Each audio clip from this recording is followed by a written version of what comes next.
for tuning into today's live stream. Today is April 15th, 2025, and to begin today's live stream, I do want to take a look at the economic calendar here. So we do not really have anything that really stands out to me. We don't have a red folder news. So yeah, there's nothing here that I would really rely on for volatility. Yeah, let's get into the technicals. And I do apologize for starting a little bit late. I had to take my siblings to school and I was running late on that as well. So to begin today's live stream, like I said, I do want to take a look at technicals here and really analyze what's really happening. So this is the weekly candle here, right? And with the way that we close here on this weekly candle, I can anticipate for us to take out previous week's high. So I'm going to put a little plus sign next to that weekly high to indicate that I want to see prices take that high during sometime during this week. I don't know exactly when, but I am anticipating within the next 3 days here, I do want to see us take out previous week's high. Right, it's a pretty bullish closure here on the weekly candle, and it's easy for me to anticipate a expansion higher towards the weekly high. So coming into today specifically, I don't necessarily have a bias. Well, with the way that we closed here yesterday, right, this down close candle here, I can anticipate previous day low to be taken.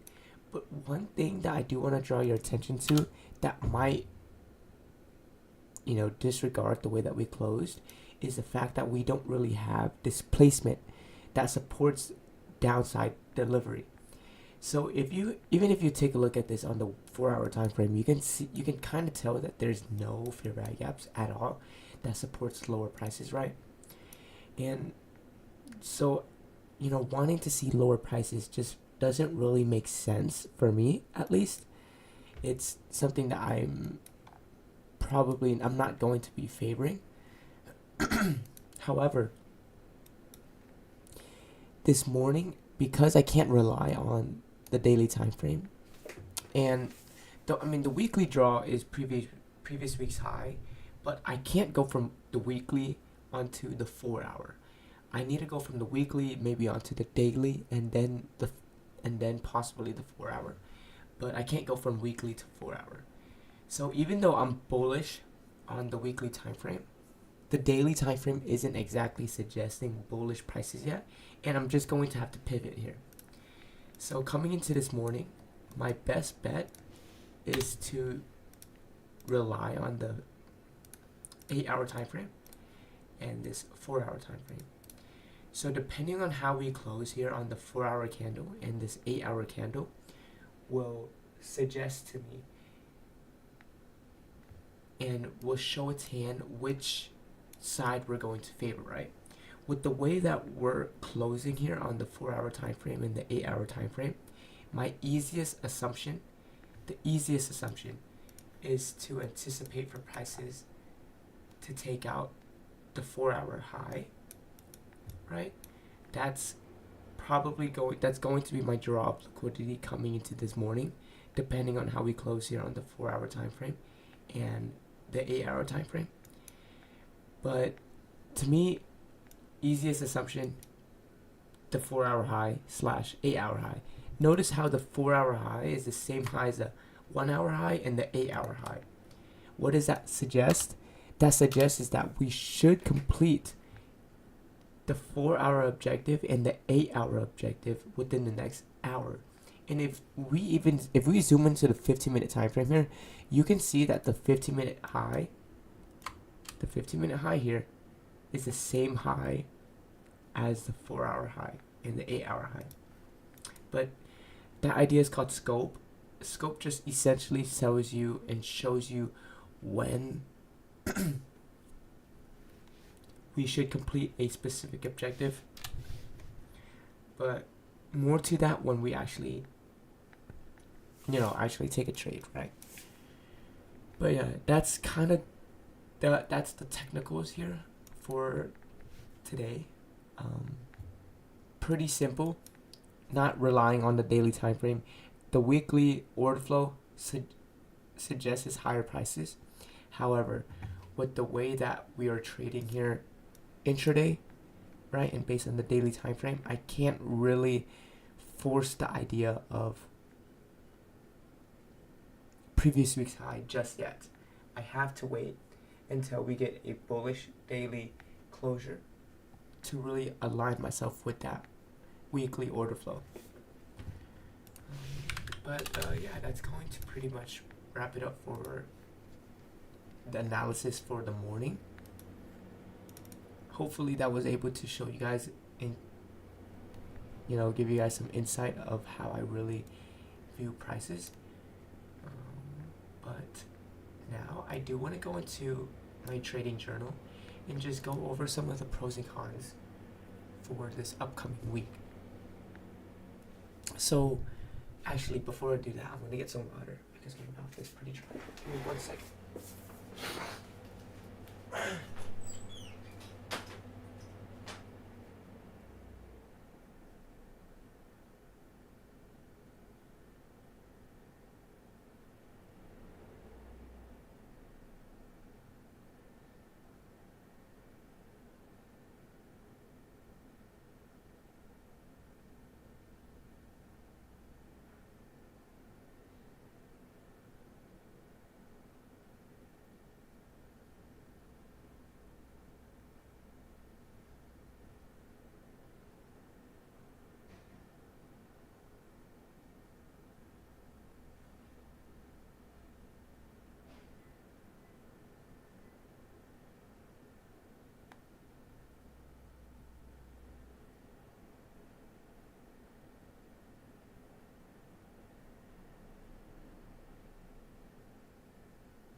Alright, so like I said, some of the pros and cons from last week is just taking consistent trades.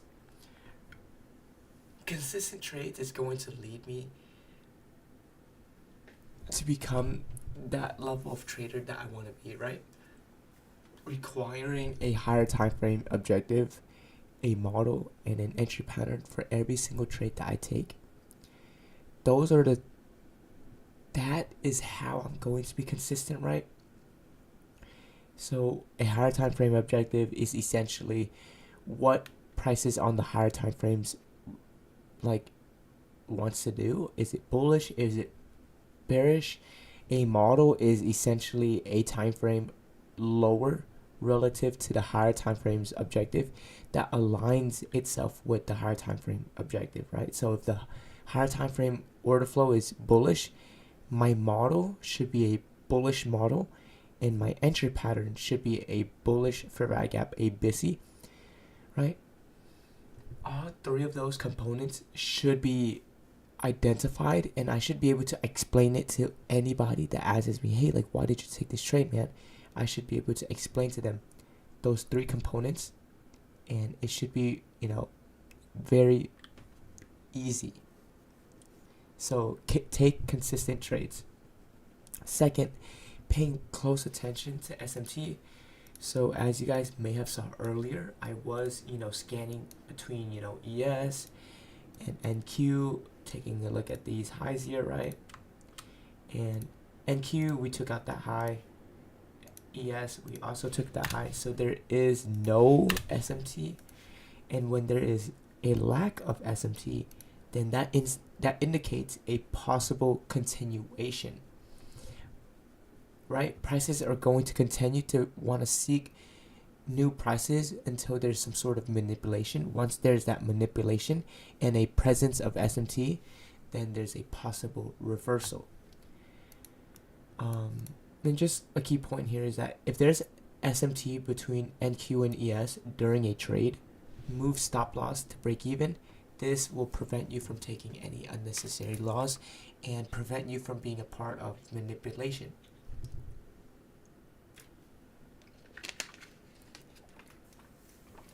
All right. And third, just understanding the importance of a fair value gap. Like I said, fair value gaps, like I said before, should support the idea of your model. There should be displacement, right? Displacement fair value gap is essentially like the same concept, but they're used in different terms. A fair value gap is the actual the visual representation, right? Displacement is an idea that kind of shows a trader where there's been activity. And what I mean by that is like fair value gaps are like large, like these inefficiency here, right? That show like willingness to continue higher. So just understanding the importance of a fair value gap, SMT, and consistency. And what can I continue to work on? Just whenever deciding to invest, and this is completely different from trading, whenever deciding to invest into a long-term company, take a look at their financial statements, take a look at the business models, and really like immerse yourself into that company. And if you were the CEO of that company, are you confident in it, right? And whenever positioning into investments, dollar cost average. Second, software companies. I believe AI is extremely like is on the cusp of just taking technology to a new level, right? And I think if I can play my cards right and pick the correct AI companies, we're bound to just really just grow. And and that's pretty much it for the pros and cons. Improvements, basically a summary of my pros and cons. Taking consistent trades, requiring that higher time frame objective, that model, and entry pattern. Second, higher time frame objective. Review those things. What is a higher time frame objective? What is an EQ order flow? What is expansion order flow? Continue to focus, channel all of your energy into things that matter to you, that should propel you towards the future that you have in mind for yourself. And that's pretty much all for the pros and cons. Going to the actual charts here, it seems like we are expanding here. And with the way that we're closing on, the 4-hour time frame and the 8-hour time frame, both time frames are suggesting higher prices. And the 15-minute high appears to be the same high as well as the 4-hour high. So what can you anticipate? The 4-hour objective to be completed within the next 15 minutes. That would be kind of my bias coming into the morning, right? I want to see higher prices. I want to see prices take out the 4-hour high. And so we have about 2 minutes or so to really see here. And I'll let prices do its thing while I devour my pizza.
40 seconds left.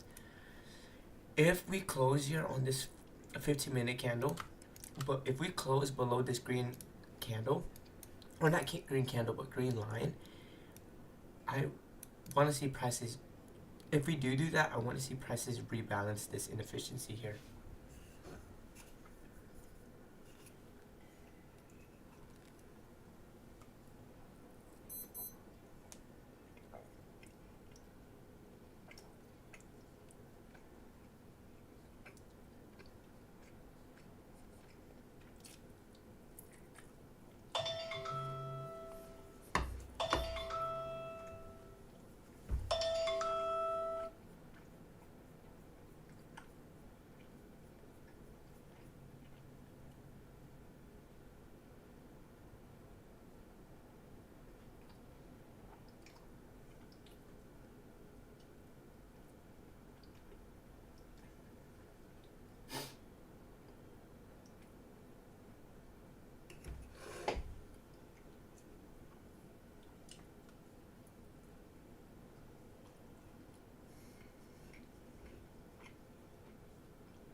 So pay attention to how we close here on the 15-minute time frame. Notice how we didn't close above the green line right there.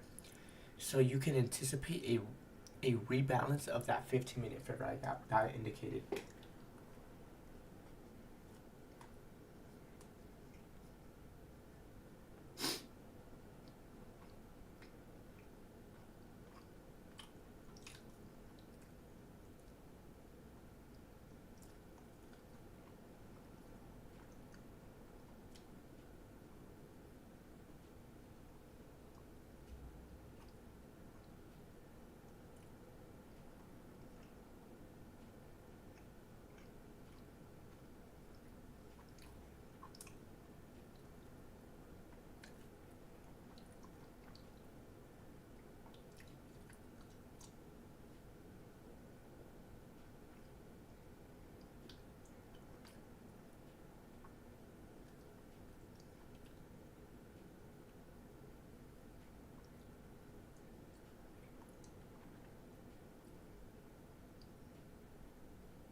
Being really patient here, just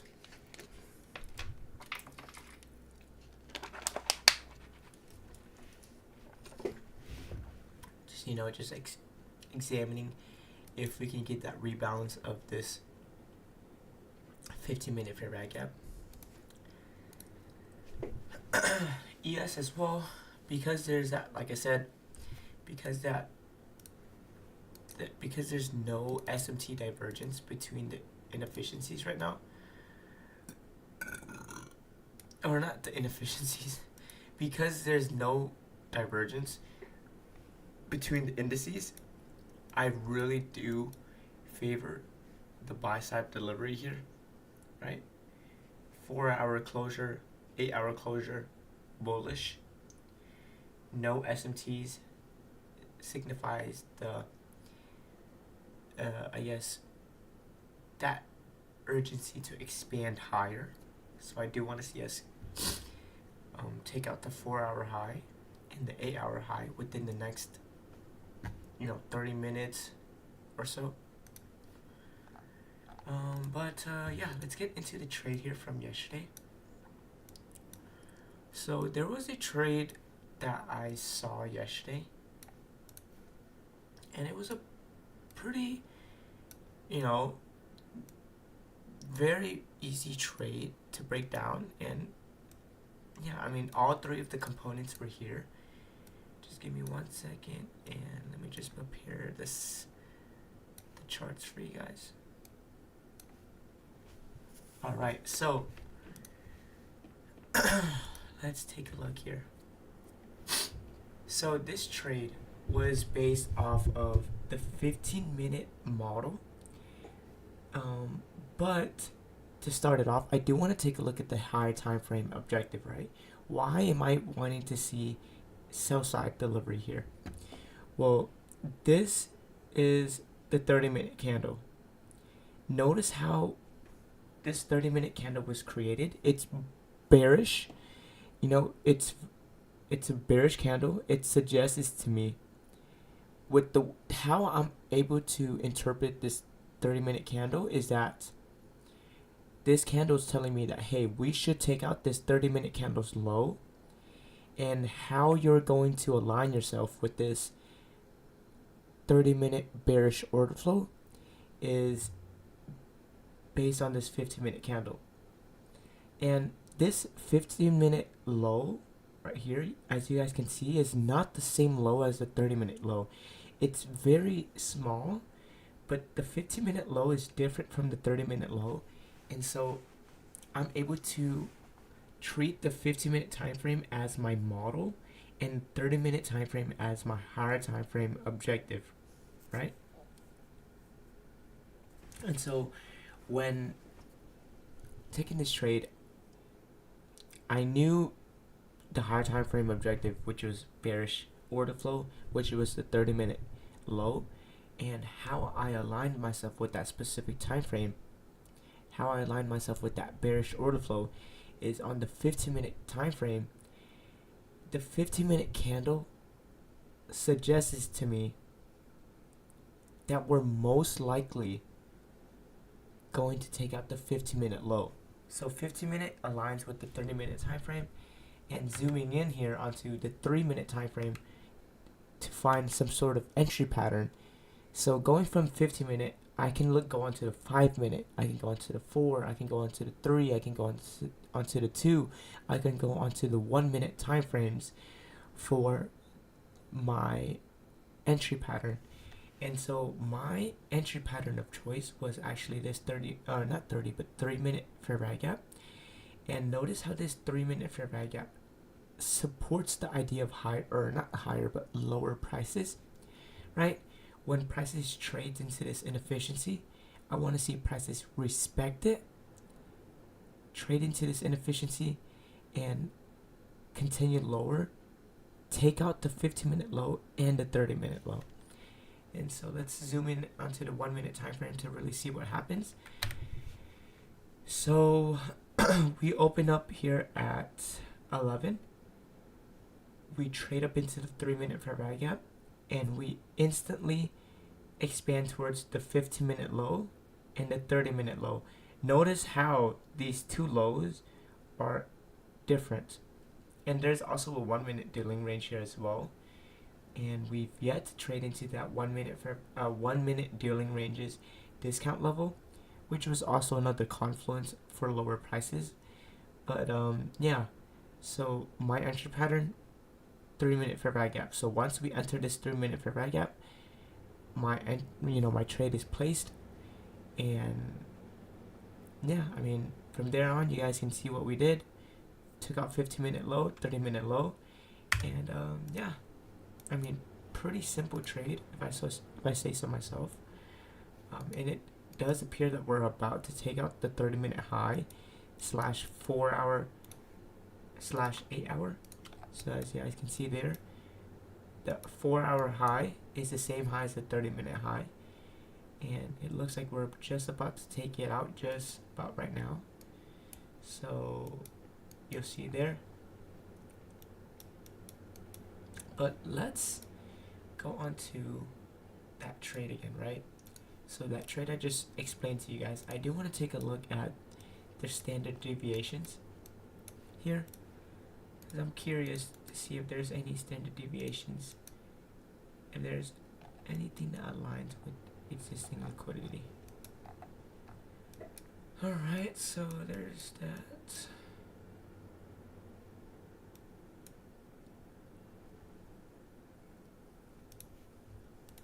Negative.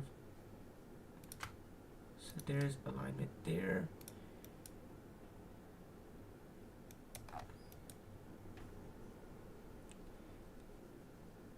So there's actually, you know, this standard deviation makes sense, right?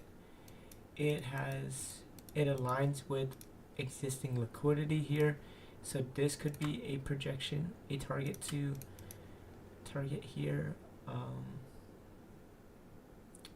That's pretty cool. Well, I'm just gonna leave that like so. Just do sell side delivery. Right, so let's go back to the actual live charts and see if we do end up taking out that 15 or that 4-hour high.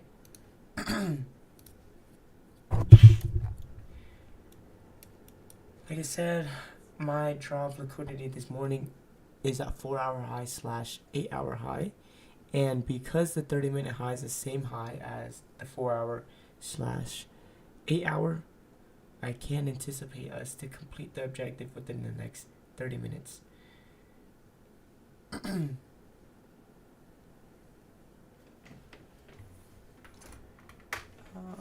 let's see. Is there anything else I do want to cover for today?